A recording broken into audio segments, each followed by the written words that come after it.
This is week 5. So we've shown you 4 methods of dealing with the closed guard, opening the closed guard. Okay, so now we're going to deal with probably a more modern way of people playing the guard, more like a seated guard. So we'll look at Charles in a seated position. Again, he's a wee bit more mobility from here. We also will look at him when he's flat on his back in a supine position as well. Not as common, but we will show you how to deal with that. So this is the NAC method, the NAC method of passing open guard. Stands for Negate Advantage Completion.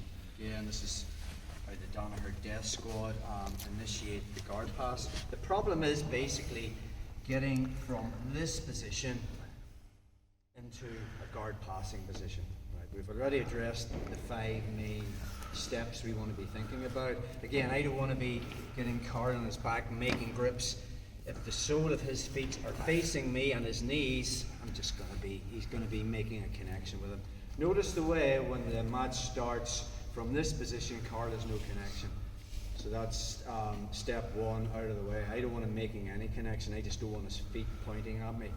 So for the sake of the drill, we'll put this into 2 separate drills.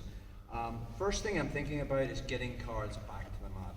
I can do that 3 ways. I can level change, find his ankles, put him on his back. That's one way. I don't want to be bending over to grab his ankles because now Carl can grab me. So think about an invisible wall at his feet going straight up. I want to stay behind that wall. So I'm level changing, finding these and putting them down. That's one method. The other method could be I could push on his shoulders. Okay. We're going to work on the third method, which is a combination of both. I'm going to find the collar with my right hand. My left hand is going to grab the pants. I'm going to push with the collar and pull with my left hand foot, or left hand gripping the pants. That pull now becomes a push. Why? Well, Charles' feet's pointing at me. Okay, we don't want that. So now from this position we talked about how I could push his feet up, which was method 1. We could take them to the side or we could push them down. This time we're going to push them down. We're just going to push one down. Only now from this position I just don't push it this way, I push it to the side. And we're going to move into the split squat position. This is one of the staging positions, which is a safe position to get into initiate all our passes, which we'll be looking at. First pass we'll be looking at on Thursday, the double under pass. So again, simple drill, okay? All I'm going to do is grab the collar, find the pants, I push on the shoulder as I pull with my left hand to get Carl's back on the mat. I'm going to step between his feet with my foot, and then that pull becomes a push. I'm going to push his knee towards the mat. I'm going to bring my knee across and just connect my elbow to my hip. This is our staging position. If Carl was playing it with the guard with him being flat on his back, I don't need to obviously do that first sequence. I could just make a space, step in, okay, and then I don't want his feet pointing at me. I can just bring it across and we're into our split squat position. I'll just go over a few options from here. It's not important. We will be going into the passes from here on a different class. It just looks as if I can only cut cross from here. So your basic, obviously your cut cross pass from this position will be sitting through, winning the underhook. Again, we talked about step 3. Carl's knees are pointing at me, so I'm going to put my hip against his hip. Make them turn away and control the head. It's one option. If he's playing a seated guard, we just do the same thing. You make that grip and then I pin the knee. I come into that split squat position. Notice the way my knee is controlling. Okay, I can put my hand on the mat and replace my right knee with my left knee. And then I can fill this space. Again, we sort of covered this. Again, it's another staging position. We'll talk about this more in the next move. And when the moment's right, I can windshield wiper in and get mount. If Carl is flat on his back, I can create that space, move into the split squat position. Okay. And now from here, sometimes what happens is I'm sloppy and Carl brings his knee shield in. Okay, if that's the case, I'll make those grips again and I'll be running Carl back across this way. Then I can turn that into a leg drag pass. That would be another option from that position. From here, I can create space. I can move into the split squat positions to say I'm here. Another thing is I can control the head and back step into reverse half. Again, Carl will probably make the triangle, keep me in half guard, and I'll be making a grip in his pants, making a wedge, freeing the leg, back into side control. So once you get into that split squat position, there's more than just the cut cross pass options. Don't worry, this is just a bit of an overview of what we're going to be doing in the next few weeks. So if you haven't done that drill, you can do it from this position here into the split squat, or Carl is flat on his back. I just open up the space, step in, and we're into our split squat. Again, I go into a wee bit more detail on that position, but basically I've cut Carl in two. You know, we want to, if Carl's flat on his back, you know, I have got 2 legs and 2 arms to deal with in regards to passing the guard.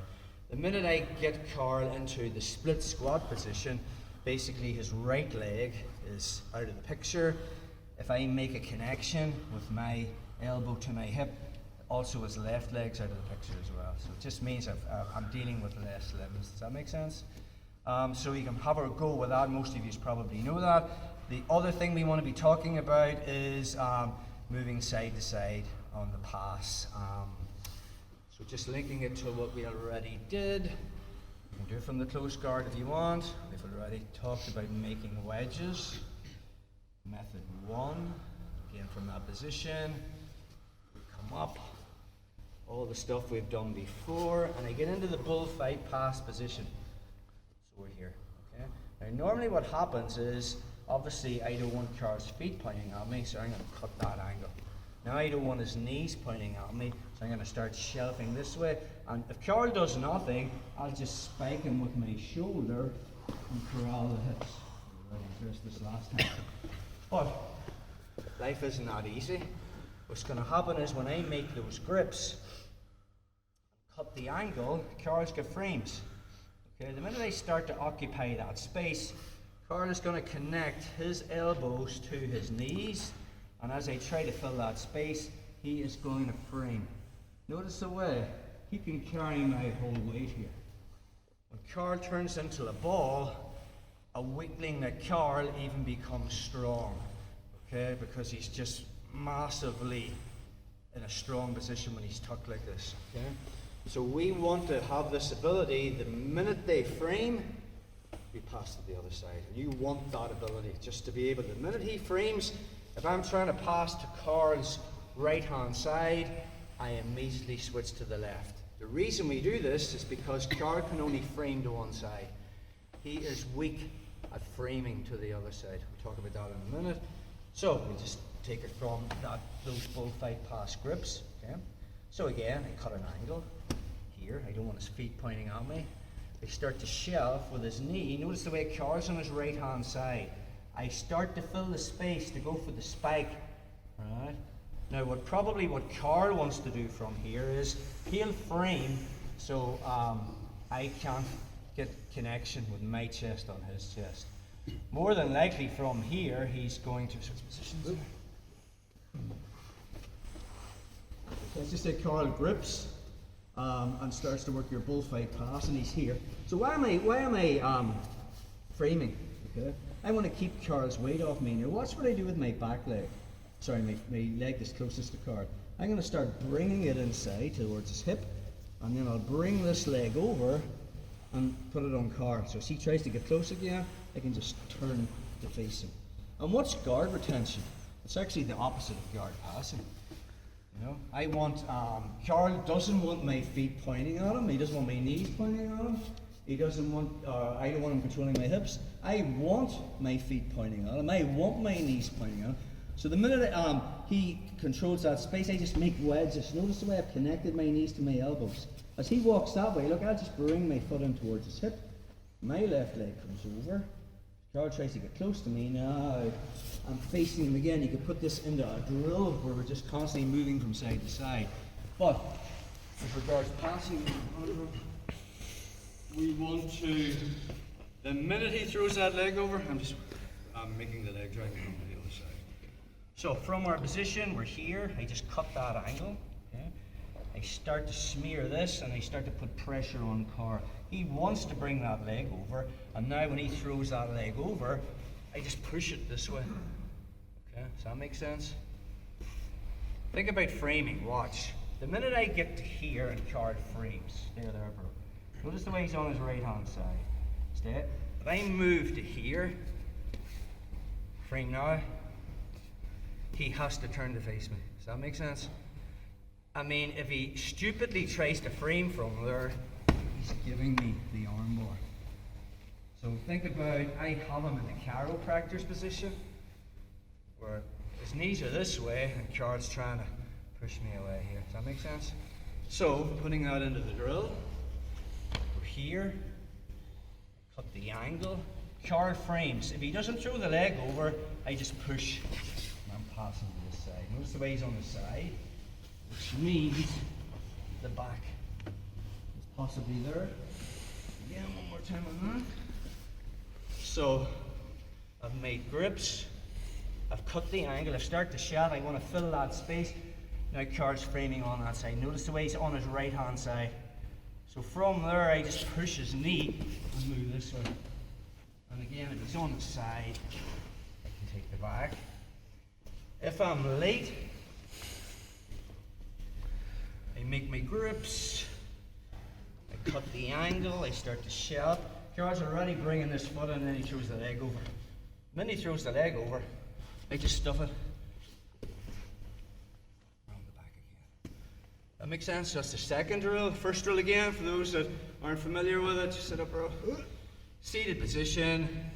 We want to make a grip on the collar, find this, run him down, pin it, and get into the split squat position. And we'll talk about that in the next move.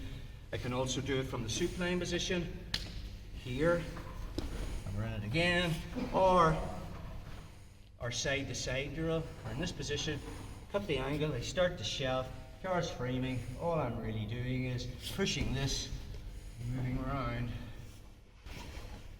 this side. Okay, now with that, that's about an hour.